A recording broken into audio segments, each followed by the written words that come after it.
Halo Jenius, pada pembelajaran kali ini kita akan membahas latihan soal PAT kelas 5, tema 6, dan tema 7. Nah, pada tema 6 dan tema 7 ini kita akan membahas yang pertama adalah pelajaran PPKN, kemudian Bahasa Indonesia, IPA, IPS, dan SBDP. Oke, kita mulai ya dari pelajaran PPKN, tema 6. Oke, kita mulai dari soal nomor 1.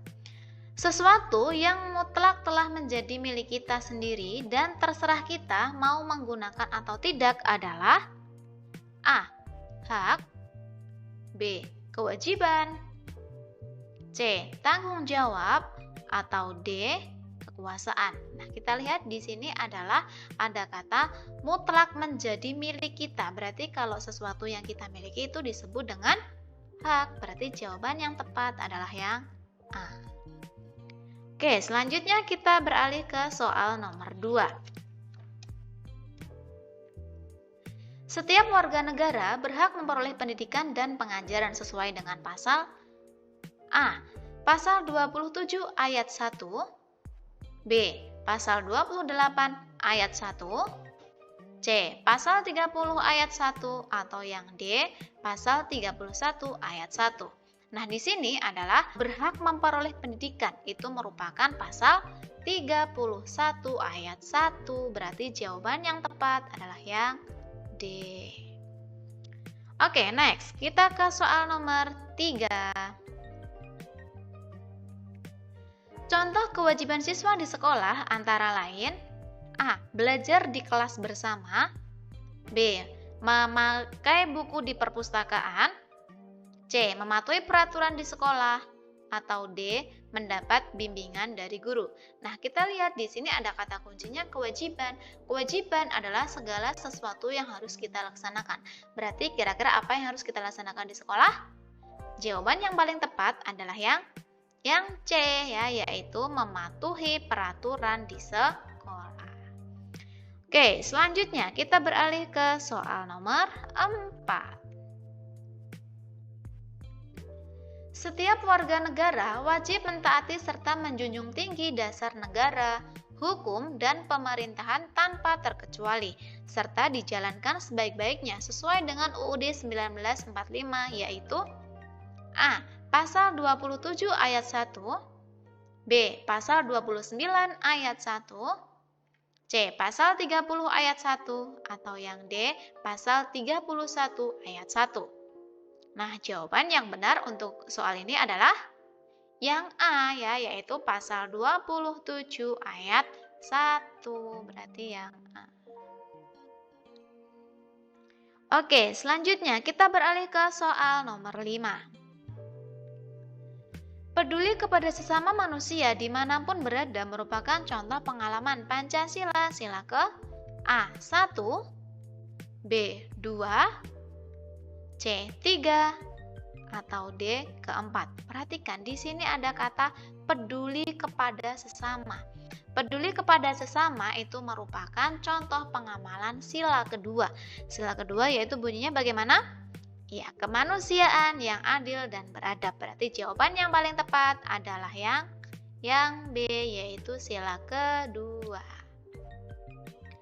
Oke, next ya, kita beralih ke pelajaran Bahasa Indonesia ya, Bahasa Indonesia tema 6. Kita akan mulai dari soal nomor 1 ya.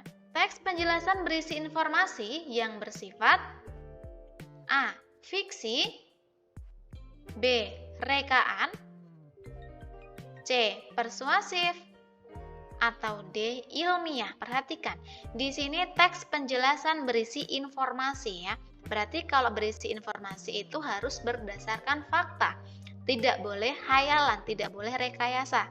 Berarti jawaban yang paling tepat adalah yang ini, yang D ya, bersifat ilmiah. Oke ya, selanjutnya kita beralih ke soal nomor 2. Biasanya pada teks eksplanasi ditulis untuk dapat menjawab pertanyaan berupa kata tanya. A. Di mana dan siapa? B. Berapa dan siapa? C. C. Mengapa dan bagaimana? Atau D. Tahukah dan apakah? Perhatikan ya. Teks eksplanasi itu adalah menjelaskan sebuah peristiwa. Jadi kalau menjelaskan itu adalah untuk menjawab kata tanya mengapa dan bagaimana ya. Oke, selanjutnya kita lanjutkan ke soal nomor 3. Ciri-ciri teks eksplanasi adalah A. Membuat informasi yang kurang aktual. B. Faktanya berisi informasi yang fiktif. C. Strukturnya terdiri atas pernyataan umum, kemudian garis penjelas dan interpretasi. Atau yang D. Bahasanya singkat dan jelas. Coba, di sini teks eksplanasi ya. Teks eksplanasi itu adalah teks yang ditulis berdasarkan kenyataan ya, berdasarkan atau disebut dengan teks non-fiksi. Kemudian strukturnya itu ada pernyataan umum, kemudian ada deret penjelas dan juga kesimpulan. Berarti jawaban yang paling tepat untuk soal nomor 3 adalah yang C ya. Strukturnya atas pernyataan umum, garis penjelasan dan juga interpretasi. Oke, kita lanjutkan ke soal nomor 4. Cuaca buruk menyebabkan terhambatnya distributor barang-barang ke Pulau Sumatera. Kapal-kapal feri tidak beroperasi karena tinggi ombak di Selat Sunda. Akibatnya, puluhan truk mengantri di Pelabuhan Merak. Hal tersebut cukup merugikan produsen, distributor, dan konsumen. Nah, pokok pikiran pada paragraf di atas adalah A. Cuaca buruk menghambat distribusi barang. Atau B. Ombak tinggi di Selat Sunda. Atau C. Cuaca buruk merugikan produsen. Atau yang D. Banyaknya antrian truk di pelabuhan. Nah, perhatikan di sini tadi kan kita ngomongin cuaca buruk ya yang mengganggu atau menghambat distributor. Berarti jawaban yang paling tepat adalah yang A ya, yaitu cuaca buruk menghambat distribusi barang.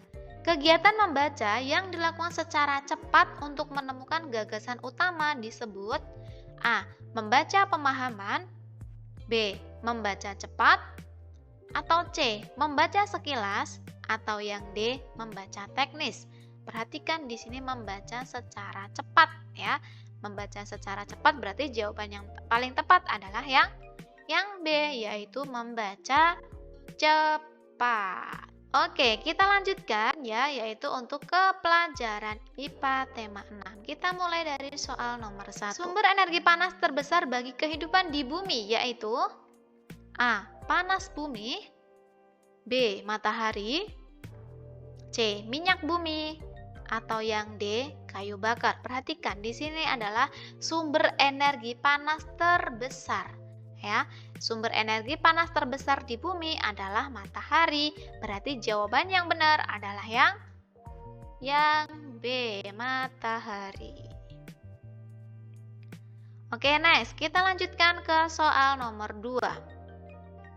Pada gambar di samping adalah perpindahan kalor melalui zat perantara yang disebut A. Konduksi, B. Konveksi, C. Radiasi, atau yang D. Koneksi. Perhatikan pada gambar di sini yang ditunjuk adalah proses mendidihnya air ya. Kalau proses mendidihnya air itu adalah perpindahan panas secara konveksi. Kalian harus ingat ya, kalau konduksi itu biasanya melalui benda padat ya. Kemudian kalau konveksi itu melalui benda cair dan benda gas. Kemudian kalau radiasi dia itu tanpa zat perantara. Contohnya kayak sinar matahari sampai ke permukaan bumi. Itu adalah contoh dari radiasi. Oke, selanjutnya ya. Beralih ke soal nomor 3. Bingkai kaca jendela dibuat lebih lebar dengan tujuan A. Agar kaca bebas bergerak saat sedang bergetar, B. Agar memperkokoh kaca jendela, C. Agar tempat kaca dapat meredam getaran kaca, atau D. Menjaga kaca agar tidak pecah pada waktu memuai. Nah, di sini jawaban yang tepat adalah yang D ya. Jadi bingkai jendela kaca lebih lebar itu agar kacanya tidak pecah pada saat pemuai ya, seperti itu. Oke, selanjutnya ke soal nomor 4. Sambungan pada rel kereta api dibuat antara dua batang rel agar A. Kereta mudah bergerak, B. Rel kereta api tidak menjadi panas, C. Agar tidak menyusut, atau D. Tidak melengkung ketika terkena panas. Nah, ini sama ya pada konsep pemuaian, yaitu apa? Yaitu yang D. Ya, agar rel kereta itu tidak melengkung ketika terkena panas. Oke, selanjutnya ke soal nomor 5. Gambar di samping merupakan perpindahan panas tanpa zat perantara, disebut A. Konduksi, B. Konveksi, C. Koleksi, atau D. Radiasi. Perhatikan ya, di sini adalah batang besi ya, di sini ada batang besi kemudian dipanaskan, maka kelamaan di ujung sini ya, itu akan terasa panas. Berarti ini adalah peristiwa konduksi. Harus kita tahu ya, konduksi itu tadi apa? Melalui benda padat. Karena besi benda padat, dia termasuknya konduksi.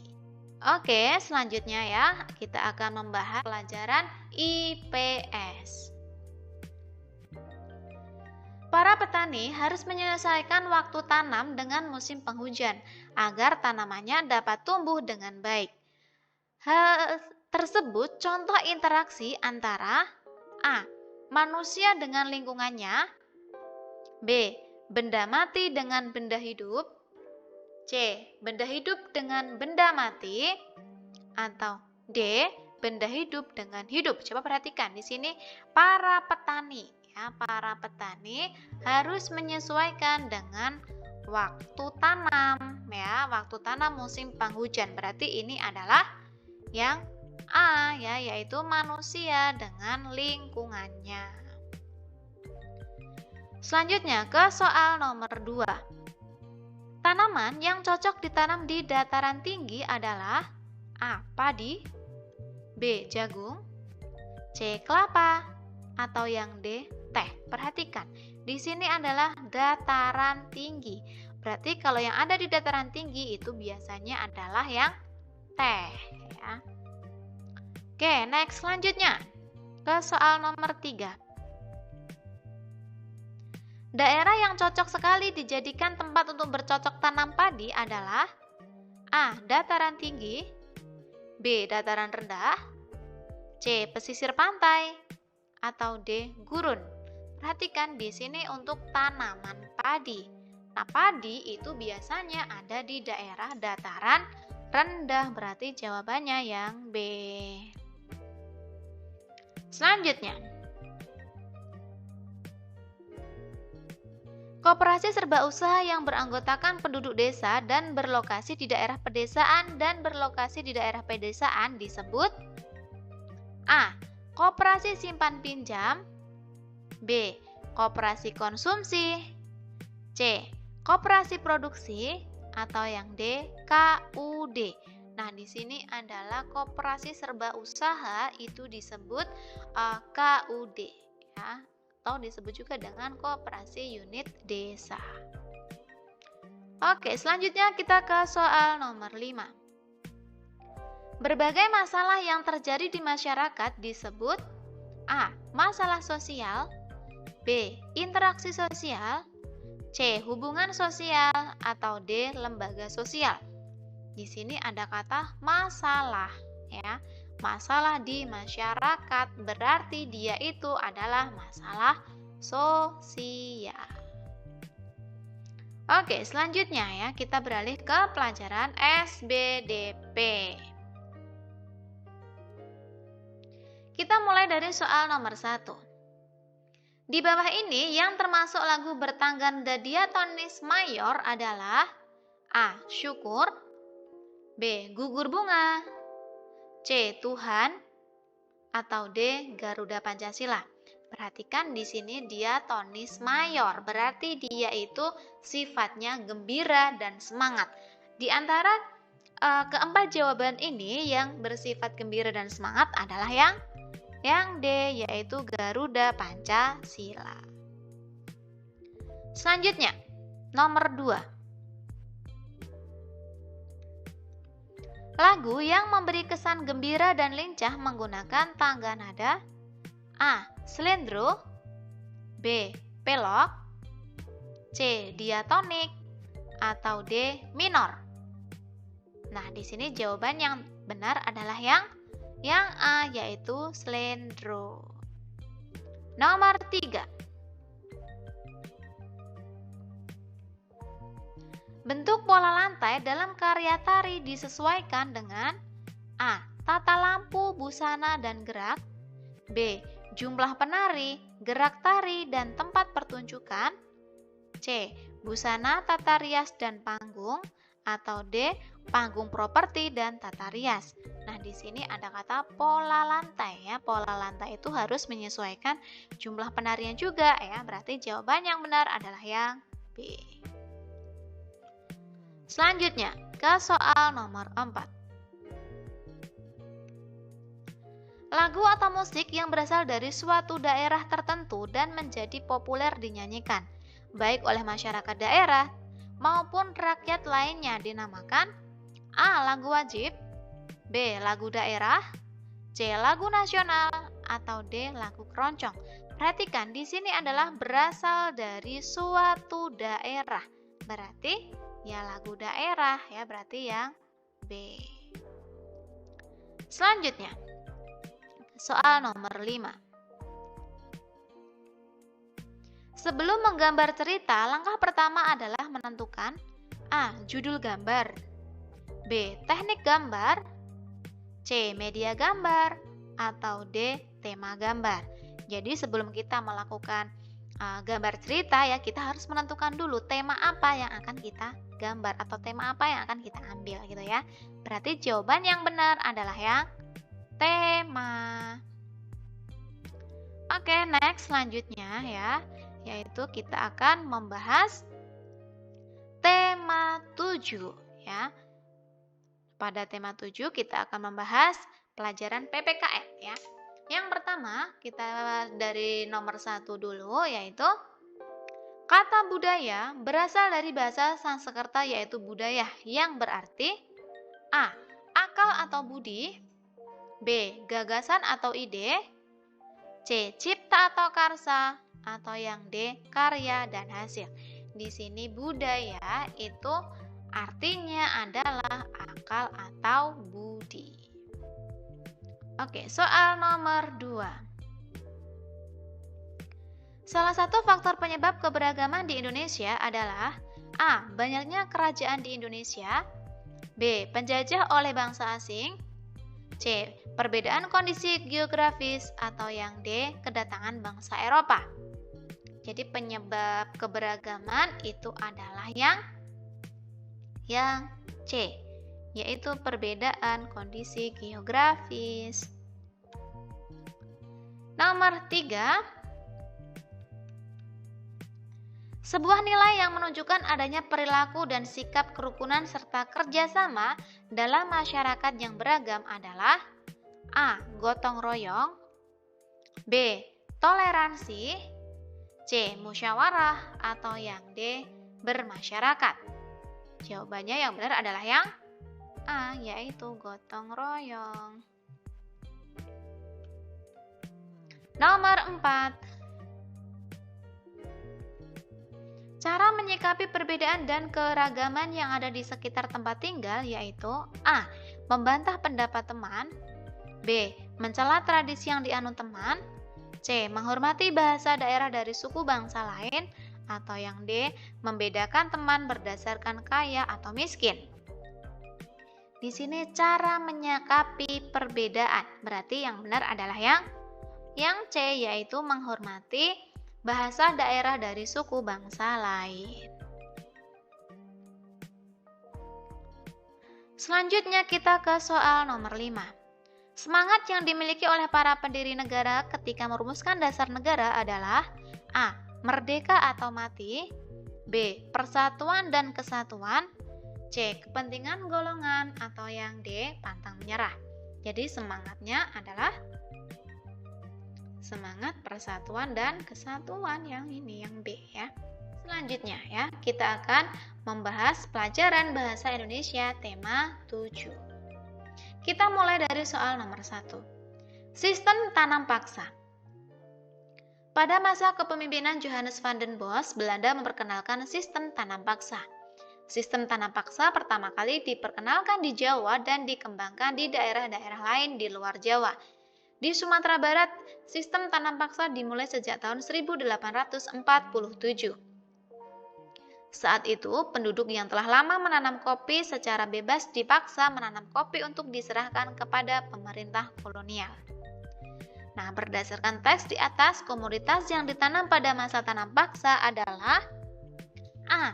Teh, B. Kopi, C. Karet, atau D. Tembakau. Perhatikan, di teks sudah diketahui bahwa menanamnya adalah kopi, berarti jawabannya adalah yang kopi, yang B. Selanjutnya, soal nomor 2. Surat undangan resmi biasanya mengatasnamakan A. Pribadi, B. Instansi, C. Keluarga, atau D. Individu. Di sini ada kata resmi, berarti kalau undangan resmi itu mengatasnamakan instansi, ya. Nomor 3. Bahasa yang digunakan dalam surat resmi adalah A. Baku, B. Ambigu, C. Lugas, atau D. Komunikatif. Perhatikan, bahasa yang digunakan itu adalah bahasa baku. Ya, harus menggunakan bahasa yang baku. Selanjutnya soal nomor 4. Contoh surat undangan tidak resmi adalah surat undangan A. Ulang tahun, B. Rapat orang tua murid, C. Wisuda sarjana, atau D. Pelantikan pejabat baru. Perhatikan di sini ada undangan tidak resmi, ya, berarti itu adalah contohnya ulang tahun. Next, selanjutnya ke soal nomor 5. Penulisan kalimat penutup surat yang tepat adalah A. Karena begitu pentingnya acara, kami sangat mengucapkan terima kasih. B. Demikian surat ini kami buat, atas kerjasamanya kami ucapkan banyak sekali terima kasih. C. Demikian atas kehadiran Bapak, Ibu, orang tua atau wali siswa, sebelumnya kami ucapkan terima kasih. Atau D. Besar sekali harapan kami atas kehadiran saudara pada. Jadi jawaban yang benar adalah yang C, ya, yang ini yang paling sopan. Selanjutnya, ya, kita akan membahas pelajaran IPA. Kita mulai dari soal nomor 1. Air dituang ke dalam botol, maka bentuk air seperti bentuk botol. Hal tersebut merupakan sifat benda cair, yaitu A. Menekan ke segala arah, B. Mengikuti bentuk wadahnya, C. Berada di semua tempat, atau D. Bentuknya dapat berubah. Nah, di sini air, ya, dituang ke dalam botol. Bentuknya seperti botol, berarti apa? Yang mengikuti bentuk wadahnya, yang B, ya. Oke, selanjutnya soal nomor 2.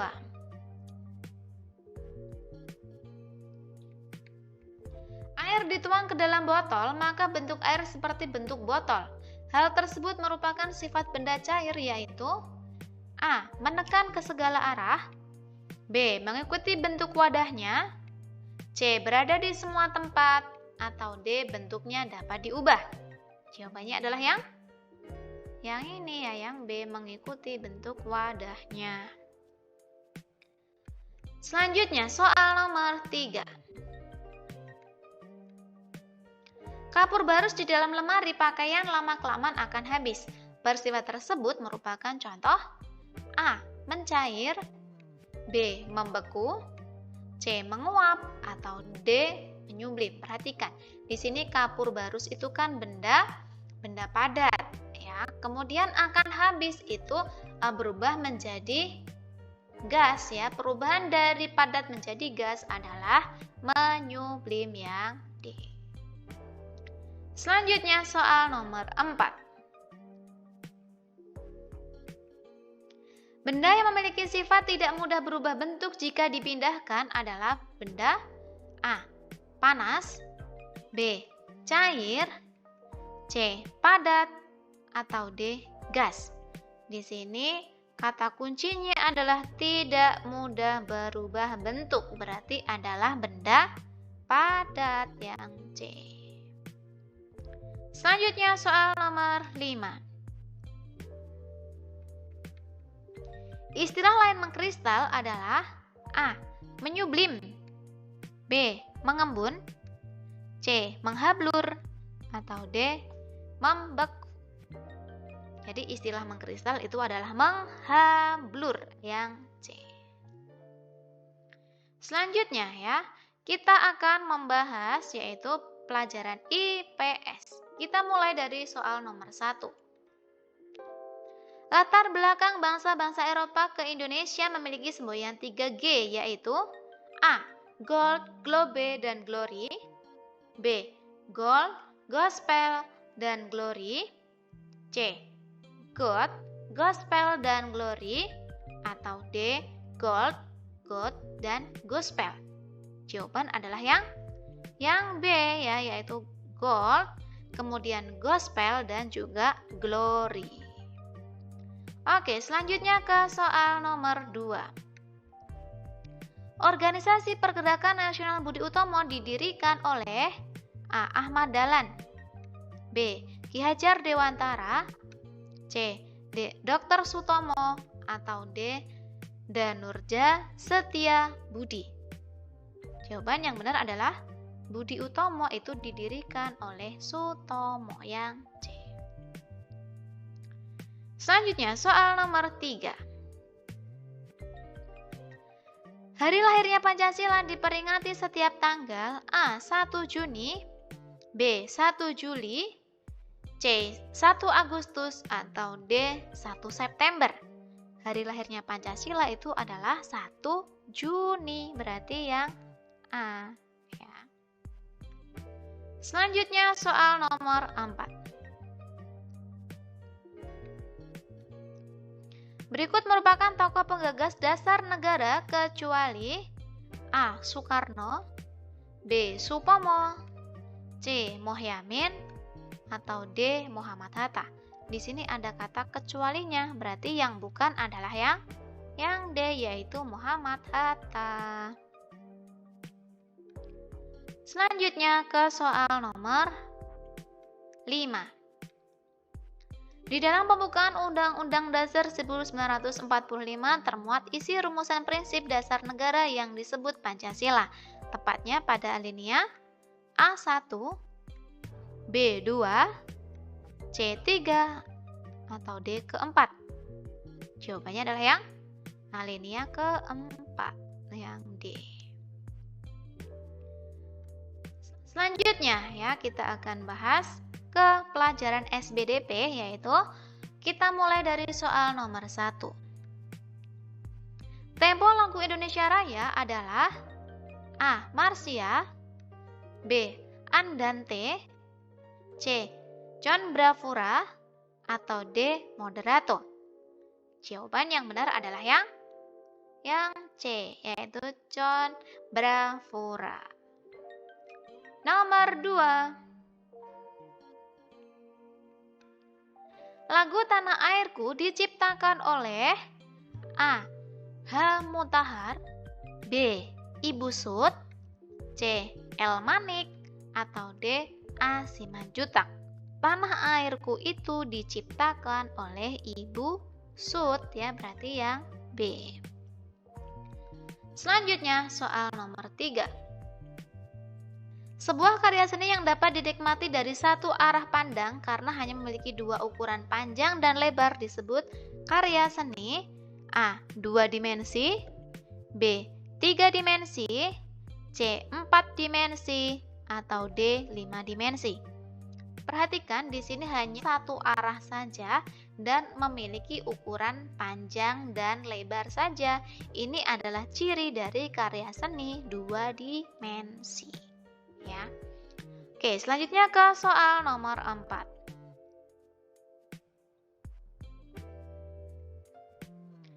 Karya seni patung merupakan karya seni rupa titik-titik dimensi. A. 1, B. 2, C. 3, atau D. 4. Di sini patung. Patung itu bisa dilihat dari segala arah. Ya, berarti dia adalah karya seni rupa 3 dimensi. Selanjutnya ke soal nomor 5. Bentuk tarian yang ditarikan oleh dua orang penari dinamakan A. Tari tunggal, B. Tari kelompok, C. Tari berpasangan, atau D. Tari individu. Di sini kata kuncinya adalah dua orang penari. Berarti kalau dua orang itu adalah tari berpasangan, berarti yang C. Demikian pembelajaran kali ini. Semoga teman-teman mengerti dengan penjelasan yang kakak sampaikan. Jika ada yang belum dipahami, teman-teman bisa tanyakan di kolom komentar ya. Terima kasih sudah menonton video pembelajaran kali ini. Jangan lupa like, komen, dan subscribe, serta klik tombol lonceng untuk mendapatkan notifikasi pembelajaran berikutnya. Dan juga follow akun sosial media kita di Instagram @rumahbelajarjenio, @kakakjenio, serta di akun TikTok @kakakjenio untuk mendapatkan tips and trik cara mudah mengerjakan soal. Sampai ketemu di video selanjutnya. Bye-bye.